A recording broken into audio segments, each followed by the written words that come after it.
مشرکین نے کسی دن خندق پار کرنے یا اسے پاٹ کر راستہ بنانے کی بڑی زبردست کوشش کی، لیکن مسلمانوں نے بڑی عمدگی سے انہیں دور رکھا اور انہیں اس طرح تیروں سے چھلنی کیا اور ایسی پامردی سے ان کی تیر اندازی کا مقابلہ کیا کہ ان کی ہر کوشش ناکام ہو گئی۔ اسی طرح کے پرزور مقابلوں کے دوران رسول اللہ اور صحابہ کرام کی بعض نمازیں بھی فوت ہو گئی تھیں۔ چنانچہ صحیحین میں حضرت جابر رضی اللہ عنہ سے مروی ہے کہ حضرت عمر بن خطاب رضی اللہ عنہ خندق کے روز آئے اور کفار کو سخت سست کہتے ہوئے کہنے لگے کہ یا رسول اللہ، آج میں بمشکل سورج ڈوبتے ڈوبتے نماز پڑھ سکا۔ رسول اللہ صلی اللہ علیہ وآلہ وسلم نے فرمایا، اور میں نے تو واللہ ابھی نماز پڑھی ہی نہیں۔ اس کے بعد ہم لوگ نبی صلی اللہ علیہ وآلہ وسلم کے ساتھ بطحان میں اترے۔ آپ نے نماز کے لیے وضو فرمایا اور ہم نے بھی وضو کیا۔ پھر آپ نے عصر کی نماز پڑھی، یہ سورج ڈوب چکنے کے بعد کی بات ہے۔ اس کے بعد مغرب کی نماز پڑھی۔ نبی صلی اللہ علیہ وآلہ وسلم کو اس نماز کے فوت ہونے کا اس قدر ملال تھا کہ آپ نے مشرکین پر بددعا فرما دی۔ چنانچہ صحیح بخاری میں حضرت علی رضی اللہ عنہ سے مروی ہے کہ نبی صلی اللہ علیہ وآلہ وسلم نے خندق کے روز فرمایا، اللہ ان مشرکین کے لیے ان کے گھروں اور قبروں کو آگ سے بھر دے، جس طرح انہوں نے ہم کو نماز کی ادائیگی سے مشغول رکھا یہاں تک کہ سورج ڈوب گیا۔ مسند احمد اور مسند شافعی میں مروی ہے کہ مشرکین نے آپ کو ظہر، عصر، مغرب اور عشاء کی نماز کی ادائیگیوں سے مصروف رکھا، چنانچہ آپ نے یہ ساری نمازیں یکجا پڑھیں۔ امام نووی فرماتے ہیں کہ ان روایتوں کے درمیان تطبیق کی صورت یہ ہے کہ جنگ خندق کا سلسلہ کئی روز تک جاری رہا، پس کسی دن ایک صورت پیش آئی اور کسی دن دوسری۔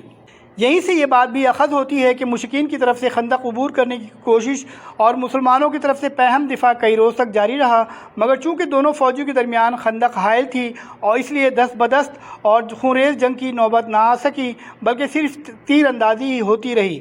اس تیر اندازی میں فریقین کے چند افراد مارے گئے، لیکن انہیں انگلیوں پر گنا جا سکتا ہے، یعنی 6 مسلمان اور 10 مشرک، جن میں سے 1 یا 2 آدمی تلوار سے قتل کیے گئے تھے۔ اس تیر اندازی کے دوران حضرت سعد بن معاذ رضی اللہ عنہ کو بھی ایک تیر لگا، جس سے ان کے بازو کی بڑی رگ کٹ گئی تھی۔ انہیں حبان بن ارقا نامی ایک قریشی مشرک کا تیر لگا تھا۔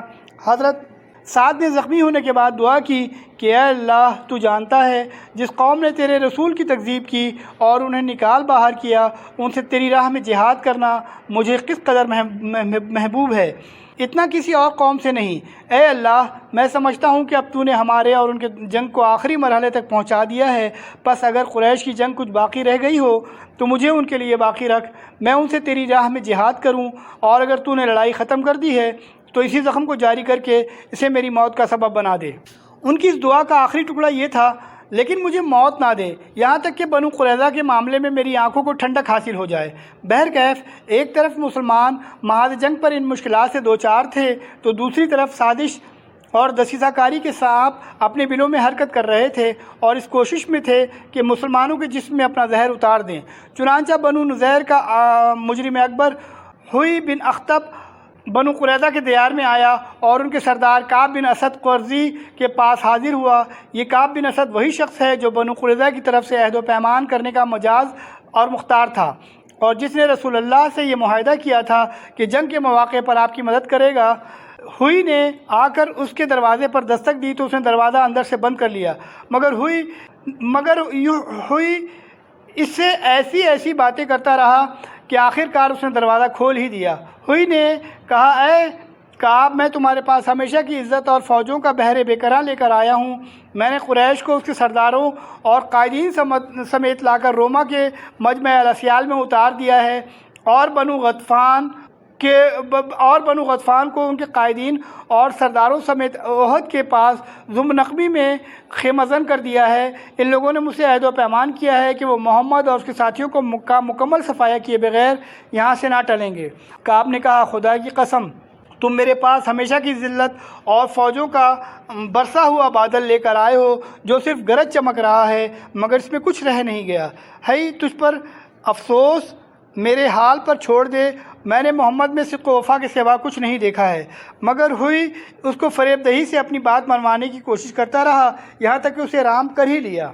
البتہ اسے اس مقصد کے لیے عہد و پیمان کرنا پڑا کہ اگر قریش نے محمد کو ختم کیے بغیر واپسی کی راہ لی تو میں بھی تمہارے ساتھ تمہارے قلعے میں داخل ہو جاؤں گا، اور پھر جو انجام تمہارا ہوگا وہی میرا ہوگا۔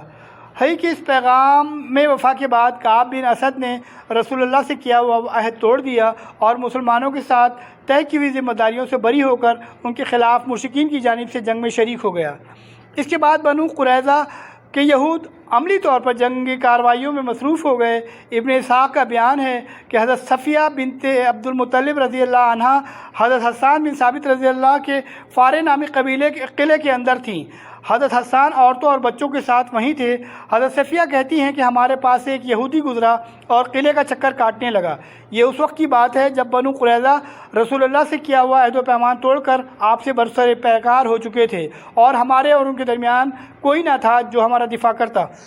رسول اللہ مسلمانوں سمیت دشمن کے بالمقابل پھنسے ہوئے تھے۔ اگر ہم پر کوئی حملہ ہو جاتا تو آپ انہیں چھوڑ کر آ نہیں سکتے تھے۔ اس لیے میں نے کہا، اے حسان، یہ یہودی جیسا کہ آپ دیکھ رہے ہیں قلعے کا چکر لگا رہا ہے اور مجھے خدا کی قسم اندیشہ ہے کہ یہ باقی یہود کو بھی ہماری کمزوری سے آگاہ کر دے گا۔ ادھر رسول اللہ اور صحابہ کرام اس طرح پھنسے ہوئے ہیں کہ ہماری مدد کو نہیں آ سکتے، لہذا آپ جائیے اور اسے قتل کر دیجیے۔ حضرت حسان نے کہا، واللہ آپ جانتی ہیں کہ میں اس کام کا آدمی نہیں۔ حضرت صفیہ رضی اللہ عنہ کہتی ہیں کہ اب میں نے خود اپنی کمر باندھی، پھر ستون کی ایک لکڑی لی اور اس کے بعد قلعے سے اتر کر اس یہودی کے پاس پہنچی اور لکڑی سے مار مار کر اس کا خاتمہ کر دیا۔ اس کے بعد قلعے میں واپس آئی اور حسان سے کہا، جائیے ہتھیار اور اسباب اتار لیجیے۔ چونکہ وہ مرد ہے اس لیے میں نے اس کے ہتھیار نہیں اتارے۔ حسان نے کہا، مجھے اس کے ہتھیار اور سامان کی کوئی ضرورت نہیں۔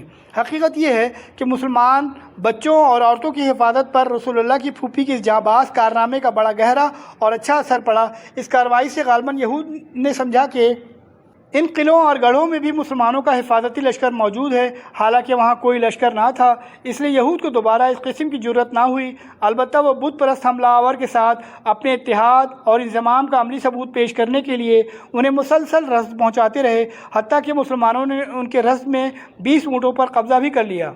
بہرحال یہود کی عہد شکنے کی خبر رسول اللہ کو معلوم ہوئی تو آپ نے فوراً اس کی تحقیق کی طرف توجہ فرمائی تاکہ بنو قریظہ کا موقف واضح ہو جائے اور اس کی روشنی میں فوجی نقطہ نظر سے جو اقدام مناسب ہو اختیار کیا جائے۔ چنانچہ آپ نے اس خبر کی تحقیق کے لیے حضرت سعد بن معاذ، سعد بن عبادہ، عبداللہ بن رواحہ اور خوات بن جبیر رضی اللہ عنہم کو روانہ فرمایا اور ہدایت کی کہ جاؤ دیکھو بنو قریظہ کے بارے میں جو کچھ معلوم ہوا ہے وہ واقعی صحیح ہے یا نہیں۔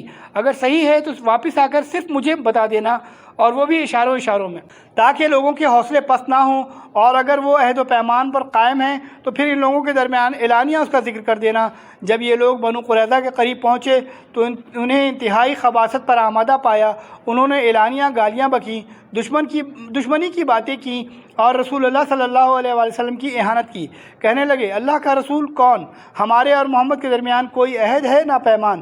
یہ سن کر وہ لوگ واپس آ گئے اور مسلمانوں کی خدمت میں پہنچ کر صورتحال کی طرف اشارہ کرتے ہوئے صرف اتنا کہا، ازل اور قارہ۔ مقصود یہ تھا کہ جس طرح ازل اور قارہ نے اصحاب رجی کے ساتھ بدعہدی کی تھی، اس طرح یہود بھی بدعہدی پر تلے ہوئے ہیں۔ باوجود یہ کہ ان صحابہ نے اخفاء حقیقت کی کوشش کی، لیکن عام لوگوں کو صورتحال کا علم ہو گیا اور اس طرح ایک خوفناک خطرہ ان کے سامنے مجسم ہو گیا۔ در حقیقت اس وقت مسلمان انتہائی نازک صورتحال سے دوچار تھے۔ پیچھے بنو قریظہ تھے، ان کا حملہ روکنے کے لیے ان کے اور مسلمانوں کے درمیان کوئی نہ تھا۔ آگے مشرکین کا لشکر جرار تھا جنہیں چھوڑ کر ہٹنا ممکن نہ تھا۔ پھر مسلمان عورتیں اور بچے تھے جو کسی حفاظتی انتظام کے بغیر بدعہد یہودیوں کے قریب ہی تھے۔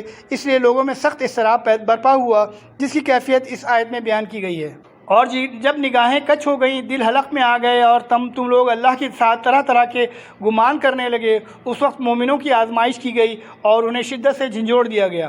پھر اسی موقع پر بعض منافقین کے نفاق نے بھی سر نکالا، چنانچہ وہ کہنے لگے، محمد تو ہم سے وعدے کرتے تھے کہ ہم قیصر و کسریٰ کے خزانے پائیں گے، اور یہاں یہ حالت یہ ہے کہ پیشاب پیخانے کے لیے نکلنے میں بھی جان کی خیر نہیں۔